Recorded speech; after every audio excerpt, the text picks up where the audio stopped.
அவங்க என்ன செய்யறாங்கன்னா அதுக்கு ஜிஹாது, நாங்கள் ஜிஹாது செய்கிறோம் அப்படிங்கிற வாசகத்தை யூஸ் பண்றாங்க.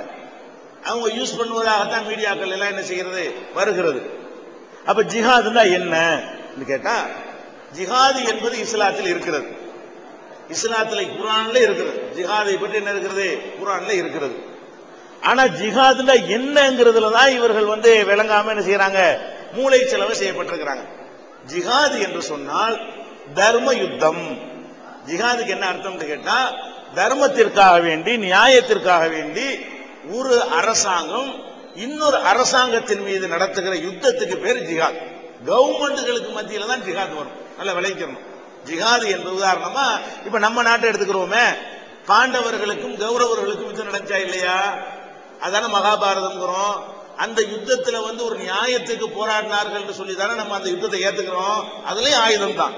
அதே மாதிரி ராவணனுக்கும் ராமருக்கும் நடந்த யுத்தத்தை பற்றி ராமாயணம் சொல்லுதா இல்லையா?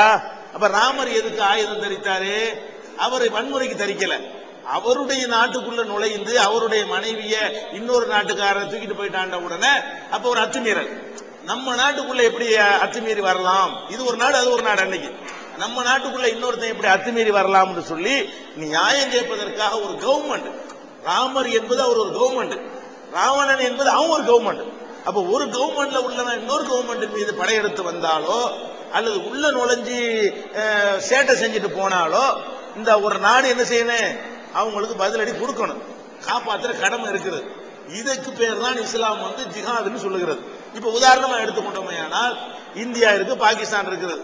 பாகிஸ்தான்காரன் இந்தியாவின் மீது ஒரு தாக்குதலையோ படையோ எடுத்து வர்றான்னு சொல்லும் பொழுது நம்ம மன்மோகன் சிங் என்ன உத்தரவு போடணும்?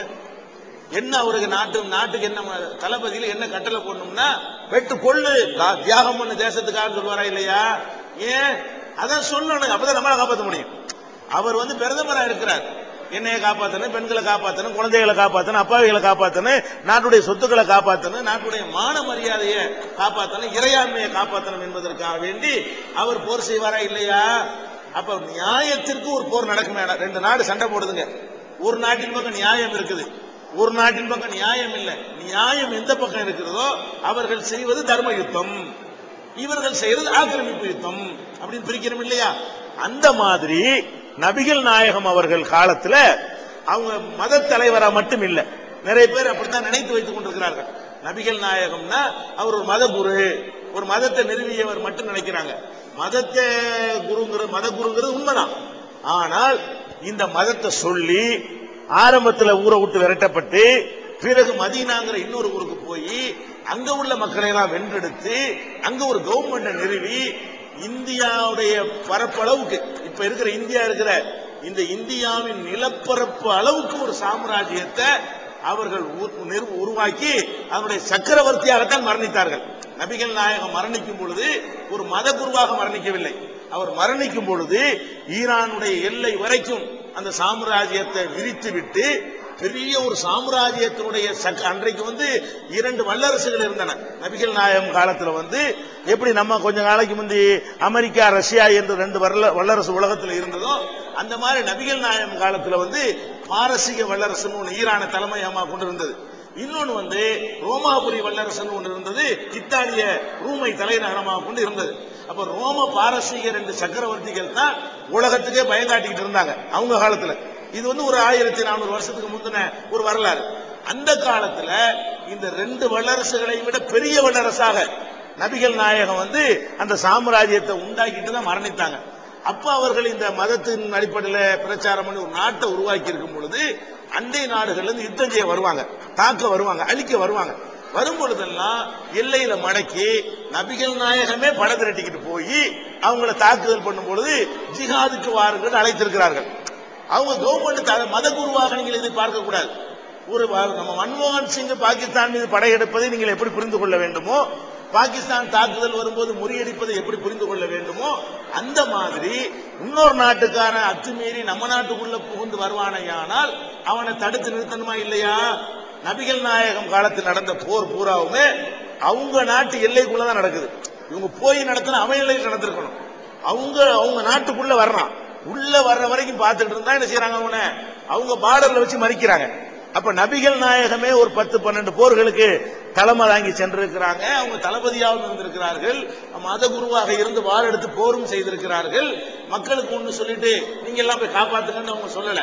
சக்கரவர்த்தியுடைய வேலையும் கரெக்டா செஞ்சாங்க. அந்த அடிப்படையில தான் இந்த யுத்தத்தை நபிகள் நாயகம் சொன்னார்கள், இது ஜிஹாத். எது? ஒரு நாட்டுக்காரன் நம்ம நாட்டை ஆக்கிரமிக்க வந்தால் அவனை எதிர்த்து முட்டுக் கொடுப்பது புனித போர், தர்ம யுத்தம் அப்படின்னு சொன்னாங்க. ரெண்டு பேர் சண்டை போட்டுக்கிற போதே ஒருத்தன் கத்திக்கிட்டு நான் ஜிகாதுன்னு சொல்ல இயலாது. ரெண்டு குரூப்புகள் ஆயுத தூக்கி சண்டை போடுறதுக்கு பேரு ஜிகாதுன்னு சொல்லக்கூடாதுங்க. ரெண்டு ஊருக்காரன் சண்டை போடுறதுக்கு பேரு ஜிகாதுன்னு சொல்லக்கூடாது. அப்ப நபிகள் நாயகம் அவங்க இந்த இன்னொரு நாடு தாக்க வரும் பொழுது நம்ம எதிர்த்து போராடணும்னு மக்களை தூண்டினாங்கல்ல, அப்பதான் ஜிகாதுன்னு பேசினாங்களே தவிர ஒரு குரூப் இன்னொரு குரூப் தாக்குறதுக்கு பேரு வன்முறை. அவன் ஆயுதம் தூக்க கூடாது. ஆயுதத்தை அரசாங்கம் தான் தூக்க வேண்டும். அரசாங்கம் நியாயத்துக்கு தூக்கினால் அதுக்கு பேர் ஜிஹாது. அரசாங்கம் அநியாயத்துக்கு தூக்கினால், அமெரிக்கா தூக்குற மாதிரி தூக்கினால் அதுக்கு பேர் ஆக்கிரமிப்பு. இந்தியா பாகிஸ்தான் ஆக்கிரமிக்க வரும்போது நம்ம தாக்குதல் பண்ணினால் அதுக்கு பேர் ஜிஹாதா இருக்கும். நியாயம் இருந்தால். இந்தியா ஒரு அநியாயத்துக்கு போனால் அதுவும் ஆக்கிரமிப்பு போயிடும். நியாயத்திற்கு போனால் அதுக்கு பேர் ஜிஹாத் என்று இஸ்லாம் சொல்கிறது. அப்ப நியாயத்திற்கு நடத்தக்கூடிய போரைத்தான் இஸ்லாம் ஜிஹாதுங்கிறது. இவன் அரசாங்கம் செய்யற வேலையை எடுத்து வைத்துக் கொண்டு இவனா என்ன செய்யறான், நாங்க செய்யறோம் ஜிஹாதுங்கிறான். விளங்காம இவன் எந்த கவர்மெண்ட் வச்சிருக்கிறான், இவன் எந்த ராணுவம் வச்சுக்கிறான், இவன் நாட்டில் போய் யார் என்ன பண்ணிட்டா, ஒண்ணுமே இல்ல. இங்க இருக்கிற நாளுக்கு இருக்க ஜிஹாதுங்கிற வார்த்தையை தப்பா யூஸ் பண்றாங்க இஸ்லாமிய சட்டங்கள்ல. உதாரணமா ஒருத்தன் திருடுறான்னு வைங்க, திருடுனா கையை வெட்டணும் எங்க சட்டப்படி. இப்ப நான் ஒருத்தன் திருடனை பார்த்து கையை வெட்ட இயலுமா? அதுக்கு என்ன அர்த்தம்? அதை கவர்மெண்ட் செய்யணும் அர்த்தம். திருடுனா கையை வெட்டனுக்கு அர்த்தம் என்னன்னு கேட்டா, முஸ்லீம்கள் திருடுறத பார்த்தவன உடனே போய் கையை வெட்டி போடுற நாம வெட்ட முடியுமா? குரான்ல இருக்கு. குரான்ல இருக்கிறது உண்மை. அது யாரு செய்யணும்? செய்யறவன் செய்யணும். அரசாங்கம், முஸ்லீம் அரசாங்கம் அமைந்து அவங்க சட்டம் ஒழுங்க கண்ணுக்கு கண்ணு பல்லுக்கு பல்லுன்னு குரான்ல இருக்குது. அதுக்கு என்ன அர்த்தம்? என் கண்ணை நோண்டணும் அவங்க கண்ணை நோண்டணும் அர்த்தம். நான் நோண்டணுமா? நான் நோண்டக்கூடாது. அரசாங்கத்தை வழக்கு போடணும். கவர்மெண்ட் தீர்ப்பளிக்கணும். இவன் கண்ணை நோண்டினவன நோண்டு, இவன் கையை ஒடிச்சவன் நீனு ஒடின்னு சொல்லி அரசாங்கம் செய்ய வேண்டிய வேலைகள் சிலது குரான்ல இருக்கிறது. அதை விளங்காம சில மூடர்கள் இந்த ஜிஹாத் என்கிற வார்த்தையை பயன்படுத்துறாங்க.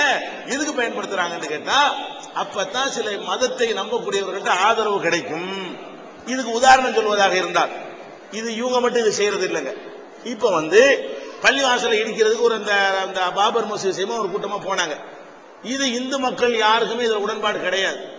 இந்து மக்கள்லாம் திரண்டு போகல. ஒரு சின்ன ஒரு இயக்கம் தான் இந்த வேலையை செஞ்சாங்களே தவிர இந்து மக்கள் இதை விரும்பினாங்களான்னு விரும்ப கிடையாது. இந்து மதம் இப்படி சொல்லுதா? இந்து மதத்துடைய எந்த புராணத்திலே வேதத்திலேயாவது இந்த மாதிரி பள்ளிவாசலாம் இடிச்சுக்குவாங்கன்னு ஏதாவது சொல்லப்பட்டிருக்கா? அப்படி சொல்லப்படவே இல்லை. ஆனாலும் அவர்கள் என்ன பேரை பயன்படுத்தினாங்க? இந்து மதத்தான பயன்படுத்தினாங்க. இந்து மதத்தில் இல்லாட்டா கூட இந்து மதத்தை அவர்கள் பயன்படுத்தினார்கள். ஏன்? அப்பதான் கொஞ்சமா சப்போர்ட் கிடைக்கும். அதே மாதிரி முஸ்லீம்ல இல்லாட்டா கூட முஸ்லீம் பேரை பயன்படுத்தினா ஏதோ கொஞ்சம் ஏதாவது சப்போர்ட் கிடைக்கும். நம்ம எதிர்பார்த்து அதை செய்யறான். ஆனா அதுல நாங்க விட தயாரா இல்லை. நாங்க அதை ஜிஹாது ஏத்துக்கிட்டு நாங்க அந்த வார்த்தையை சொன்னோம்னே ஜிஹாதுக்கு கூப்பிடுறாரு நாங்க பணத்தை கொடுத்தோமா? அவன் சொல்லிக்கிட்டு தெரிகிறான் ஜிஹாதுங்கிறத. நாங்க அதை ஜிஹாதுல எந்த ஒரு முஸ்லீம் ஏற்றுக்கொள்ளவில்லை, எங்க மார்க்கமும் ஏற்றுக்கொள்ளவில்லை. அதனால ஜிஹாது என்று இஸ்லாத்தில் உண்டு. எல்லா காலகட்டங்களிலையும் எல்லா மதங்கள்லையும் எல்லாருமே ஜிஹாத் பண்ணி இருக்கிறார்கள். ஆயுதம் தாங்கி என்ன இருக்கிறாங்க, போராடி இருக்கிறார்கள். பைபிள் எடுத்து பார்த்தால் எத்தனையோ பெரிய பெரிய இறைத்துவ தீர்க்க தரிசிகள் என்ன இருக்கிறாங்க, பட்டயத்தை தூக்கி போர் செய்தார்கள் வருகிறது. தாவீதுங்கிற ராஜா போர் செஞ்சிருக்கிறார், சாலமோன்கிறவர் போர் செஞ்சிருக்கிறார். அதெல்லாம் என்ன பொருளோ, ராமர் எப்படி போர் செஞ்சாரோ, கிருஷ்ணர் எப்படி போர் செஞ்சாரோ, அந்த மாதிரியான ஒரு நியாயங்களுக்கு நபிகள் நாயகம் போர் செஞ்சார்கள். அதை ஒரு குழுக்களுக்கு மத்தியில் உள்ள கலவரத்துக்கு இவர்கள் பயன்படுத்தி கொண்டிருக்கிறார்கள், வன்முறைக்கு பயன்படுத்துகிறார்கள். அதுக்கு சில சம்பந்தம் கிடையாது.